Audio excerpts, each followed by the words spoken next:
And we have the unnamed Civic. It's the SI chassis. New update. We traded coder for this.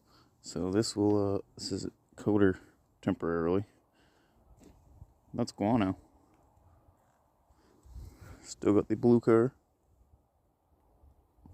Still got the red hatch. It's just not here. Bought this, well, traded coder for this, knowing the engine. It said no motor. Well, there's half a motor, but technically that looks like no motor to me, so that's scrap weight. Looking over here, I was just like, still kind of not bad, not bad. Looking through all the good stuff, I was like, wait, why is there like goober on the transmission? When I took a closer inspection, I was like, oh, that looks like an odd bolt hole.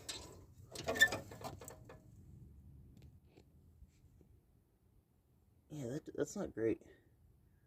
So, hopefully that's not like right into the case. If it is, I'll figure something out. But yeah, surprises with these cars you get. There'll be a full update on this soon.